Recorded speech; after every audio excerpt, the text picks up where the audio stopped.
Start the purr, we'll know what happened. It's when I start chasing the mice. It's 3:00. Welcome. We are here together today to learn about proposals for a minor variance to the zoning bylaw and applications for consent concerning certain lands in the municipality of Meaford. I will start by introducing members of this Committee of Adjustment and the staff. I am Deborah Young, Committee Chair. Our Vice Chair is Linda Van Als. Terry Williams, Lynn Whitbeck, and Ed Ormsby are members of this committee. Our planning staff in attendance include Kirsten Moores, who is the Secretary Treasurer for this committee, and she's planner. Margaret Potter, who is Senior Planner, she is with us virtually. And Helena Fascinato, who is the Vice Secretary Treasurer and Development Services Assistant. While this committee is legally required to make decisions that conform to the county and local official plans, the Planning Act and municipal policy and procedures encourage us to reach out to you, members of this committee, of this community, to hear your thoughts about the proposed applications. Your constructive comments will help us learn more about your neighborhood, which in turn will help us make informed decisions. Those who have pre-registered for today's meeting will have an opportunity to speak. You do not have to be solely in support or opposition. It is okay to share your thoughts about those elements that you do or don't like about the proposal and to ask questions as well. While the applicant will have an opportunity to respond to questions and comments raised, in some cases we may have staff carry out research on the matters raised and provide answers or additional information to you following the meeting. Anyone who wishes to receive notice of any decision on any of the applications being heard today will need to contact the Secretary Treasurer by email at planning@meaford.ca or by phone at 519-538-1060, extension 1119, to have their contact information added to the files for future notices.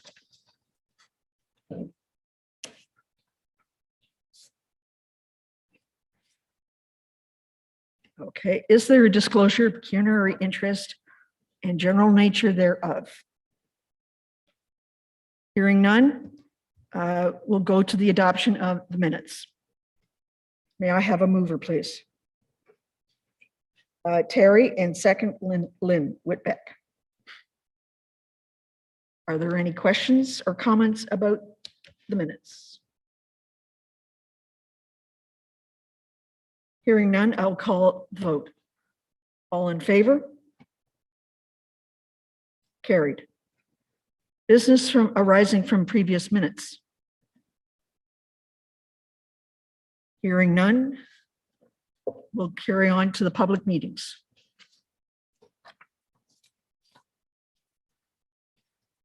Okay, the first public meeting.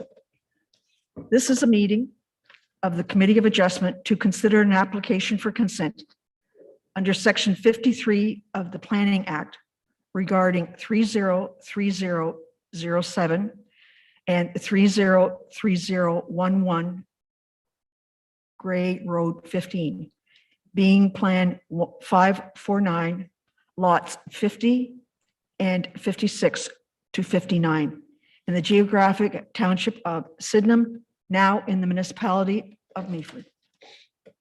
The requirement to hold this meeting is that there must be at least 14 days notice as prescribed by Section 53, subsection 5 of the Planning Act. Helena, please confirm to me the date the notice was published and calculate that we've had at least 14 days notice. Yep, so this notice was published on December 9th, 2021, giving the required 14 days notice. Thank you. Will you please summarize the application and provide us with any comments that have been received concerning this proposal? So application B1121 request municipal consent to sever a lot of approximately 0.6 acres in size with existing cottage and shed to be accessed by way of a private street or easement from Gray Road 15 across the retained parcel. The retained parcel of land with existing cottage and accessory buildings is proposed to maintain an area of approximately 1.25 acres in size with existing 21.35 meters of frontage on Gray Road 15. The intent of the application is to implement OPA 28 and ZBLA Z0521 and relocate the two existing cottages onto two separate lots. The application also requests easements to provide for access to and maintenance of any services or utilities as required. The comments were received from Gray County, who had generally no concerns. Bell Canada also had no concerns, and Enbridge Gas noted that they do have service lines in the area and that the owner should contact them if the severance will affect their services. And that's all for comments. Thank you. Margaret, are there any comments regarding this file? Good afternoon, committee. Can you hear me okay? Yes, we can. Wonderful.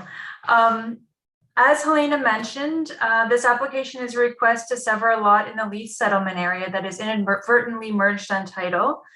There are two dwellings on the lot, and the request would place each dwelling on its own lot and provide for easements to address access, service, and utilities as required.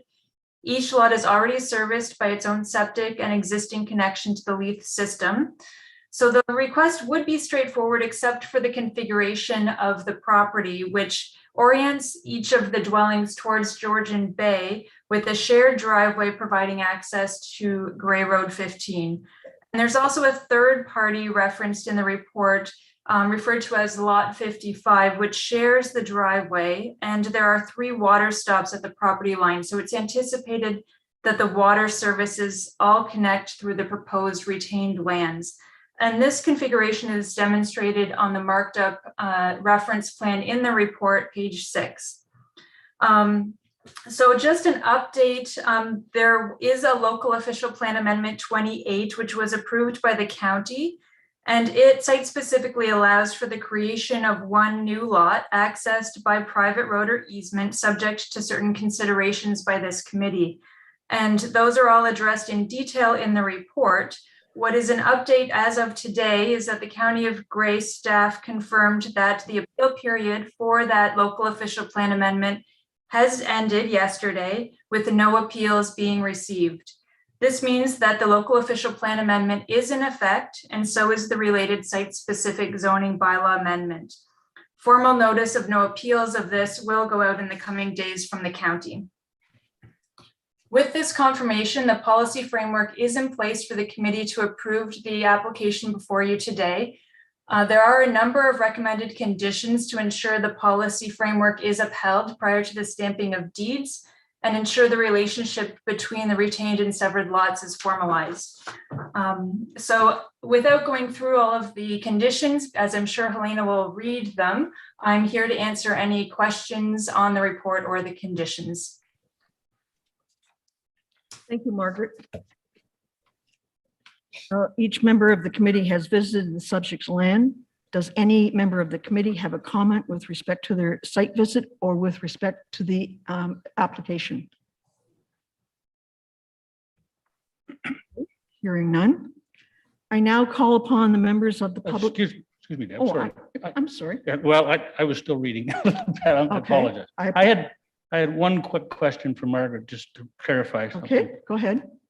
Merry Christmas, Margaret. Merry Christmas. The one, there's a lot of provisions there to read through. The one thing that kind of tweaked my thought process was the property owner has agreed to a number of things there. Acknowledges that the municipality is not required to maintain or snowplow the road or street in any way. So, and there's 5 provisions, I think, within that.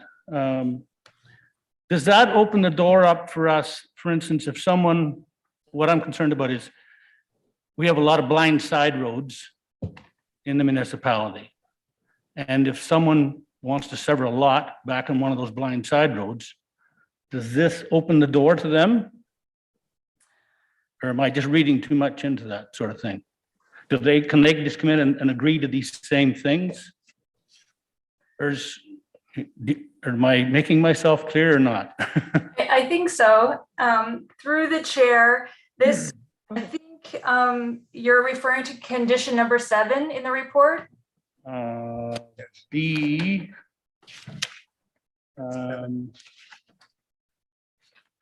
Sure it's, I'll get back to the front here. It's under section B, and there's 5 items. Okay, you're in the actual report and I'm looking at the conditions, but Oh, I'm sorry. I so apologize. that's okay. I think it's the part that's in bold. Yes, that's right. Those parts that are in bold are copied into the report. So if you can just give me 1 second to pull that out. So I'm just going to make sure I'm cross-referencing accurately. So yes, so B starts with the property owner at their expense enter into a development agreement or consent agreement. Right, that's correct. Yes, thank you. Okay. Yeah, so and then there are 5 items under that. That wording is actually in the official plan amendment and was approved by council. It's very similar to what a condominium road would have to be going through to create a private road. But in this case, because it's only one property, when we went through the official plan amendment process and zoning bylaw amendment process, it was felt that there's no need for this one lot to create a condominium or go through an additional process as long as that same agreement was entered into. So this would only apply for this property site specifically to allow the creation of the one lot. It wouldn't address any other property in the municipality, and it would just be in place to ensure that both property owners understand this is not a municipal road. It won't be maintained by the municipality, and together with the other conditions that they would be responsible for maintaining it. Okay, thank you. Were there any other questions? I won't be so fast this time.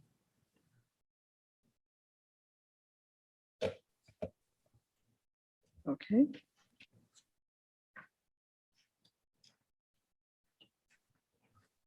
I now call upon the members of the public present who wish to make comments on this application. Please step to the microphone, state your name for the record before beginning. Is there anyone online? No? Okay, it doesn't look like there's any member of the public present for this. Okay. We normally make sure that there are no questions left, so I'm going to ask for a final time. Are there any comments or questions from the committee? Hearing none. Helena, please provide us with the suggested decision and conditions of acceptance for consent application B11-21. Okay, so the suggested decision will read, the committee in reviewing the subject application determined it to be compatible with the area, consistent with the policies of the provincial policy statement and the Meaford official plan. Thus, the application is approved, subject to the following conditions. 1, that the final R plan shall demonstrate appropriate setbacks for all septic systems, including distribution lines to any new lot line to the satisfaction of the chief building official.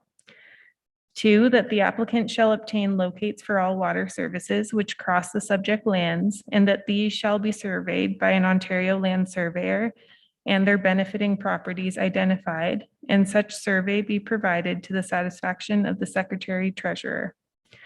3, that should the water services for the severed lands be located to cross the retained lands, the applicant shall provide easement for ongoing access to and maintenance of the water service to the severed lands to the satisfaction of the Secretary Treasurer.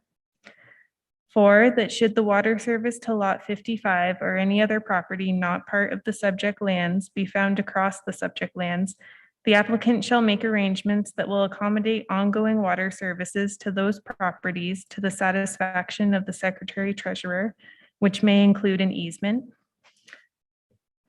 5, that the applicant provide to the Secretary Treasurer written confirmation from Finance Services that there are no outstanding charges relevant to water service for the severed or retained lots. 6, should the applicant wish to include easements for any utilities requiring consent on the deeds to the severed or retained lands, then the following shall be provided to the satisfaction of the Secretary Treasurer.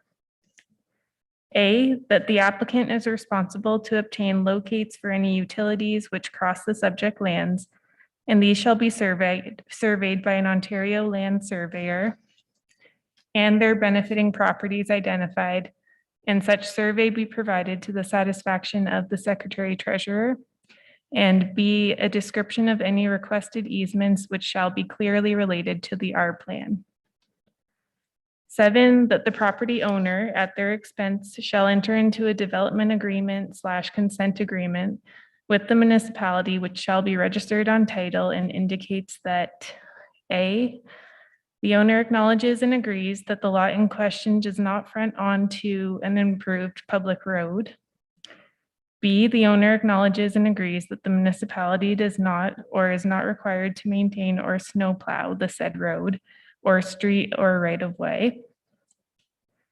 C, the owner acknowledges and agrees that the municipality will not take over or assume a private road or private street or right of way as a municipal public road or street unless it has been built according to the municipal standards then in force.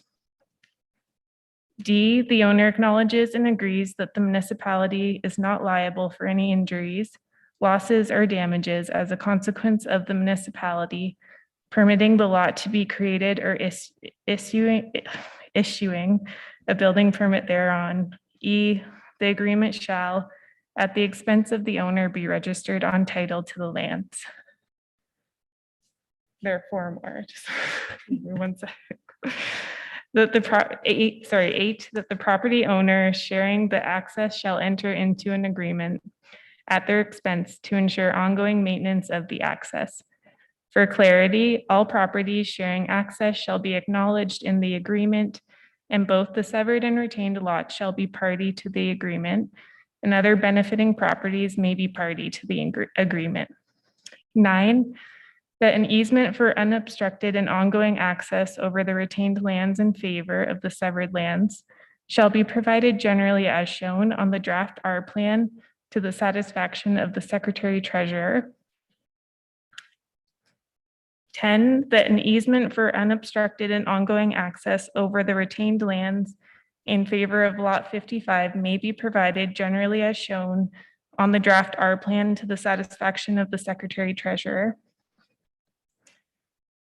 11, that an encroachment agreement between the proposed severed lot and neighboring lot 66 may be registered on title to recognize the encroachment of a portion of the main dwelling of the severed lot. And finally, 12, that the final R plan shall demonstrate each of the separate lots comply with the zoning in force and effect at the time of deed stamping to the satisfaction of the Secretary Treasurer. And that's it. Yep. Thank you. May I have a mover, Lynn? No, I have a Oh, question. sorry, question. Maybe I missed it. Did we not get anything in there that says that the easement has to be registered on title? Sorry, The easement across, it has to be registered on title, right? I believe so, yes. Did I just miss that? I'm just waiting for Margaret, but maybe so it would have to be like the deed, it would have to be shown on the deed that we would stamp at the time of lot creation, and then that would be registered on title, the easement. Okay. Yeah. Yeah, no, I just, Yep, so so whoever buys that has to have easement. Yes, and it would be registered on title to the lands, yes, yeah, Just want to and clarify that. yes. Yep, so in section 7E, it speaks to that. Yeah. Okay, but I'm not sure if you said may or not in there. So the agreement shall, at the expense of the owner, be registered on title to the land.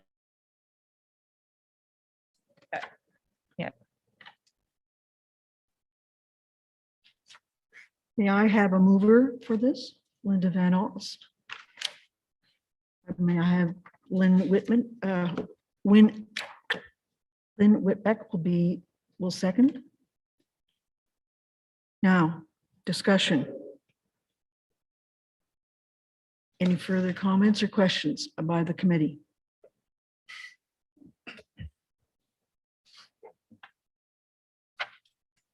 Okay, hearing none. I'll call the vote. All in favor? It's been passed.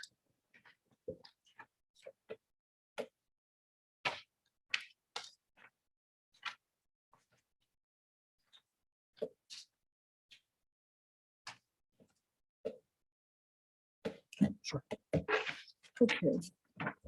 Just allow a minute or two just to get the Elena, would you please explain the next steps for the record? Yep, so notice of decision will go out later this week, which will begin the 20-day appeal period. Good. Thank you.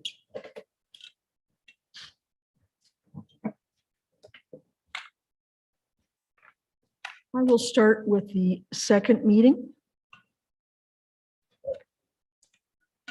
This is the meeting of the Committee of Adjustment to consider an application for consent under Section 53 of the Planning Act regarding Plan 309, Lot 99, known municipally as 145 Boucher Street East in the former town of Meaford, now in the municipality of Meaford.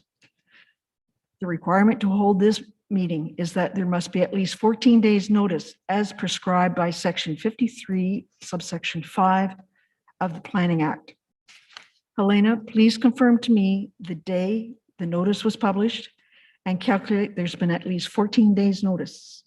Yep, so this notice was published on December 9th, 2021, giving the required 14 days notice. Thank you. Would you please summarize the application and provide us with any comments that have been received concerning this proposal?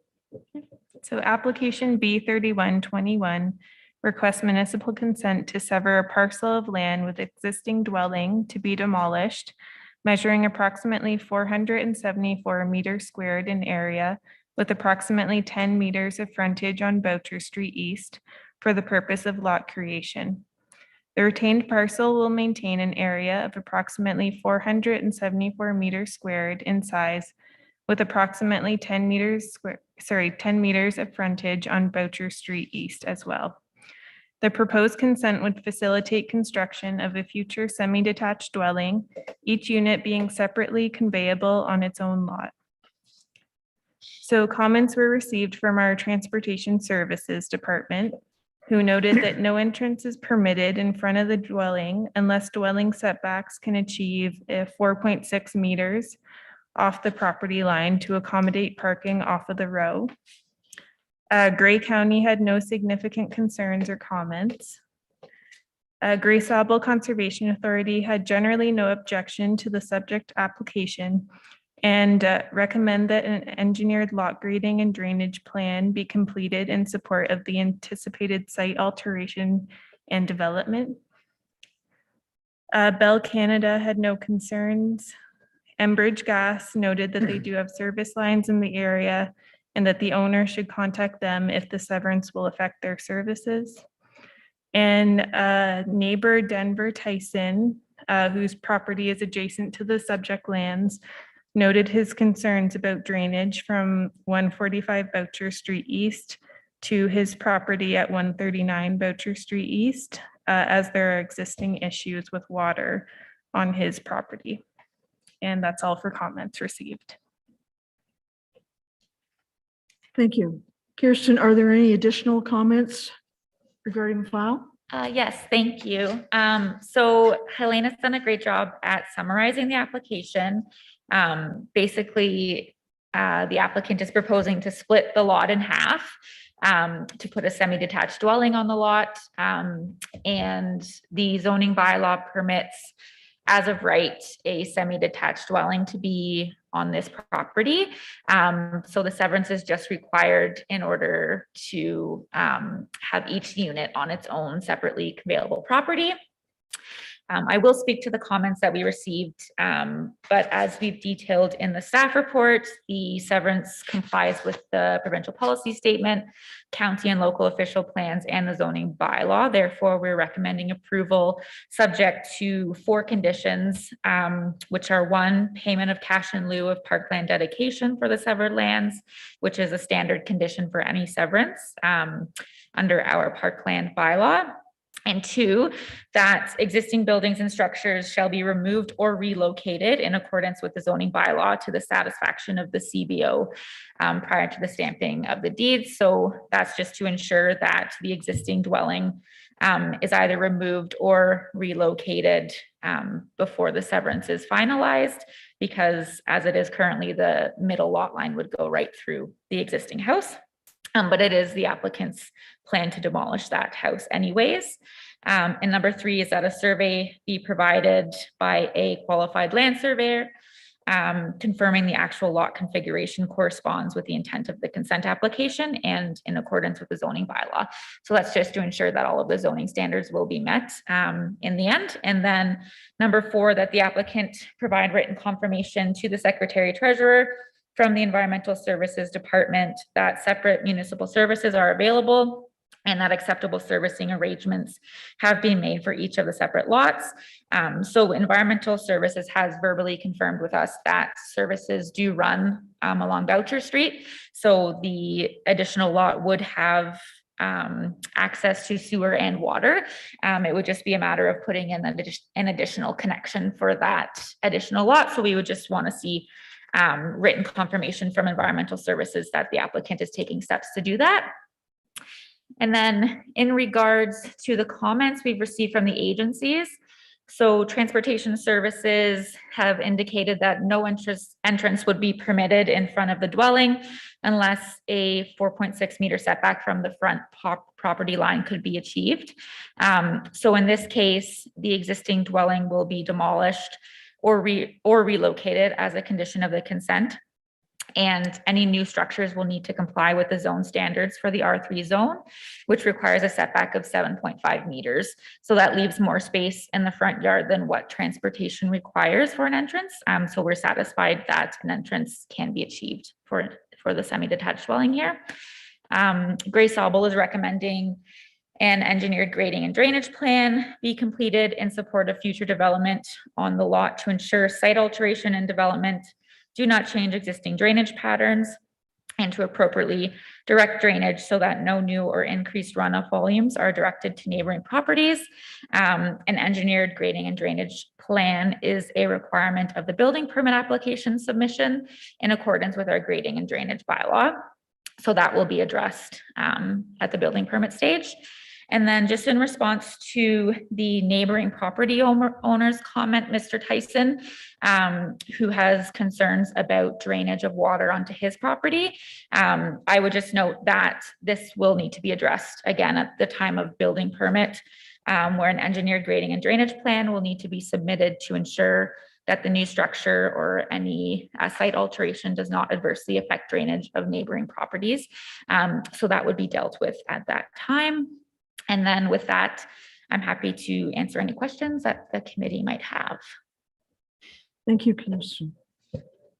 Each member of the committee has visited the subject lands. Does any member of the committee have a comment with respect to their site visit or with respect to the application?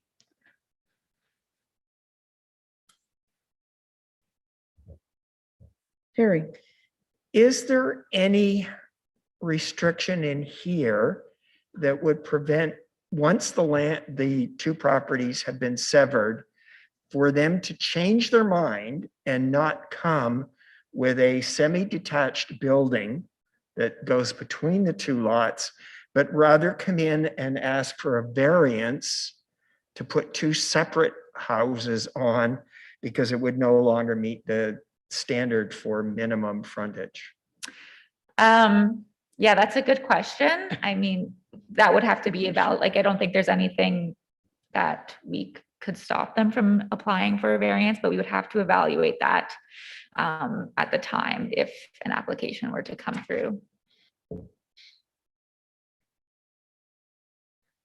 Does that answer your question?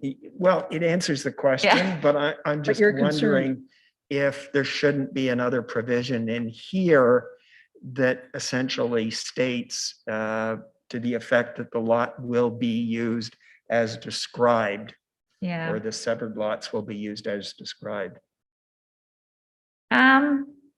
I wonder, yeah, we could, I don't know if Margaret is still on the line. She might be able to chime in as well, but I suppose we could, just because the conditions for severance, they need to be satisfied within 1 year or the severance lapses.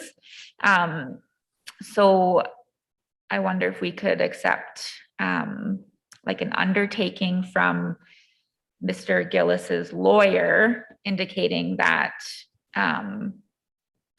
the lot will be used as was intended, like by the severance application. I don't know, Margaret, are you still on the line? I am here through the chair, and in response to the question, it's difficult when the request is not a zoning related request. There is no variance required here, and technically the lots would meet for a semi. We do have in there that a survey be provided confirming the actual lot configuration corresponds with the intent of the consent application and in accordance with the zoning bylaw. So that would make sure that when they actually get the lot surveyed and draw the line down the middle, that it can meet the zoning bylaw. But as Kirsten said, we can't really prevent someone from having the opportunity to make a future application and have that application be evaluated on its own merits. I don't think. I think it would be hard. Thank you. May I make a suggestion, because I'm hearing some doubt in your mind, Margaret, is that we should, that's sort of a pretty important question. Do you not think that it should be researched? Or are you pretty sure that, like, are you 99% sure that you've covered all the bases? Madam Chairman? In my mind, they can always, someone can always apply for a change. It's hard to anticipate what that change in the future might be. Okay, Margaret. Ed? Yeah, Madam Chairman, there probably wouldn't be room on that lot, like, for two separate buildings. Like, we got 63 feet of frontage. And if you have your setbacks on either side, would there be room? There potentially there is room if you make them relatively narrow. They can meet the interior side yard setbacks. The one they can't address is the frontage. Right. It's too small, but it's approved because the proposal is for a semi-detached. The other thing they'd have to address would be the drainage situation between those two houses, because the whether you put a duplex in there or one large home, the drainage issues would be the same, basically, right? Kirsten is, No, are you finished, Ed? Sorry. Yeah, thank you. Kirsten? all I was gonna say, I totally understand what you're saying. I was just gonna say, like, a semi-detached could be built on the lot now. And I understand you're concerned with, and then like, typically people will build the semi and then sever the lot. But that's not a requirement. So the applicant has chosen to go this way.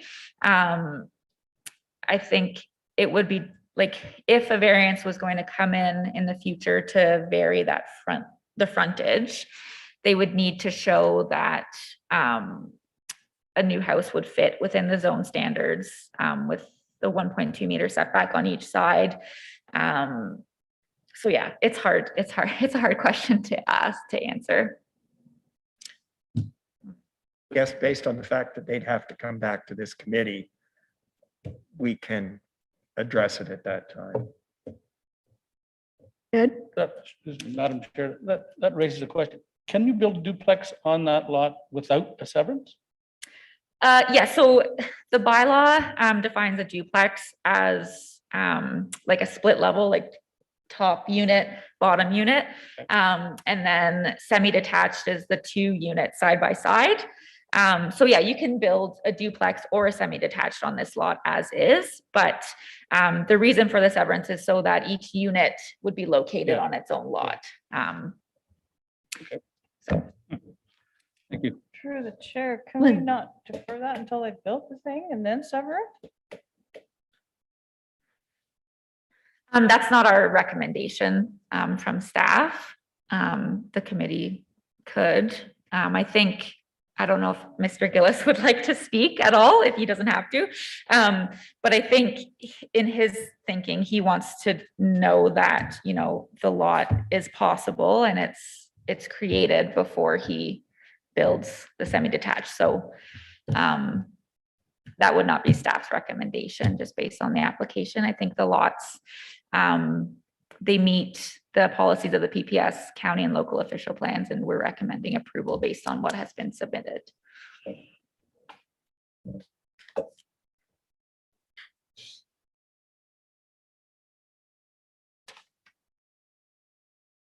are there any other questions? So you feel that this has been answered to your satisfaction and that there is a stopgap of it, the person would have to come back? Yeah, they would have to go through the minor Okay, variance I just wanted to process. make sure, to Yeah. clarify that. Okay.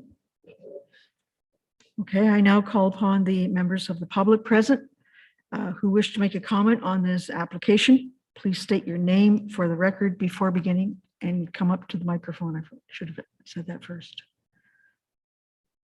Is there anyone online?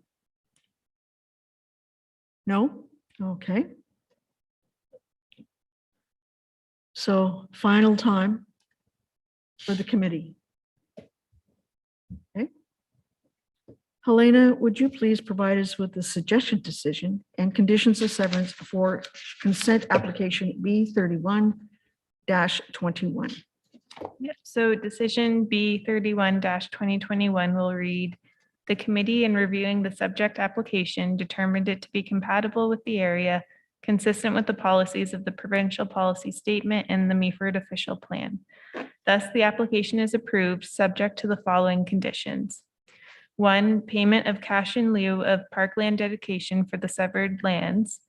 And 2, that existing buildings and structures shall be removed or relocated in accordance with the zoning bylaw to the satisfaction of the chief building official prior to the stamping of deeds. 3, that a survey prepared by a qualified land surveyor be provided confirming the actual lot configuration corresponds with the intent of the consent application and in accordance with the zoning bylaw to the satisfaction of the secretary treasurer. 4, that the applicant provide written confirmation to the secretary treasurer from the Environmental Services Department that separate municipal services are available and the acceptable servicing arrangements have been made for each of the separate lots. Thank you. Could I have a mover, please? Ed. Someone to second? Linda. Is there any final discussion about this? All in favor? It's been passed. All against? The motion has been passed. Helena, would you please say for the record what happens next? Yep, so notice of decision will go out later this week, which will begin the 20-day appeal period for the application. Okay. Well, the next item is any other business.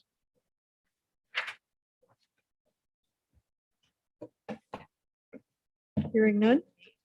The next meeting is tentatively booked for January 26th at 3 o'clock here in the Meaford Hall.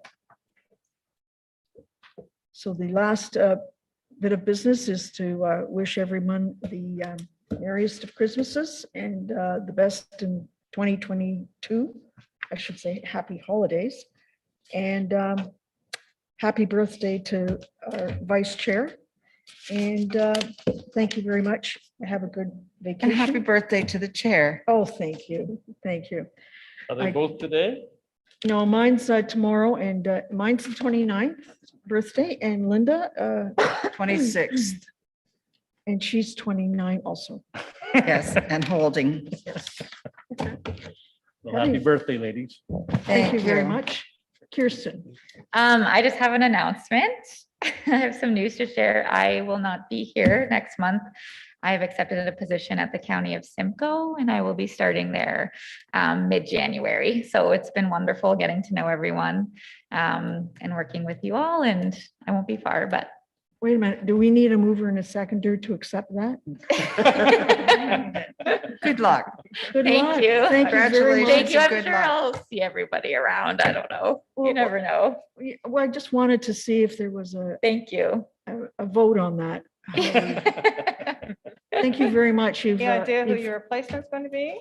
No, we are gonna figure that out in the new year. I'll be here for the first 2 weeks of January. I feel like I'll probably pass a lot of the secretary treasurer along to Helena, because she does most of it anyways now. you can just switch it. And then, yeah, they'll find a replacement. I don't know how they could, but Oh, thank you. thank you very much for your, Thank you've you. really gotten me out of a couple of fixes from your Thank you. good. Yeah. Where will your head office be then? I'll be in Midhurst. Midhurst, Yeah, so I live in Collingwood currently. So it's basically the same distance, yeah. So I'm gonna try the county out for a little bit and see how that goes, and then maybe I'll come back, you never know. Is it the same position or what? It's a planner position. Yeah, it's just a little bit different. County typically really, like, county planners are doing more policy work, Yes. like provincial policy work, and commenting on municipal applications that come in. So I won't be dealing dealing directly with the actual consent and minor variance applications and stuff. I'll be commenting on from a county. So you're removing yourself from the public a little bit that way? What's that, sorry? You're taking the public aspect out? Yeah, it'll be different. It'll be different. I think it'll be dealing a lot more with municipal Thank you. staff and bigger kind Oh, of nice developments. boots. Oh, thank you. Okay, well, good luck. Yeah, thank you so much. Now, do I sign it? Against. Now, do I sign it? Oh. Oh. Yeah, we need to adjourn. Thank you. I declare the meeting adjourned. Oh, that's great. We forget. that. Happy holidays, everyone. Get out. Sorry. I thought we had adjourned. I usually do those things. Looking up here at the balcony, and we're coming over here for Tom Cochran. And I thought Why, I I picked my seat.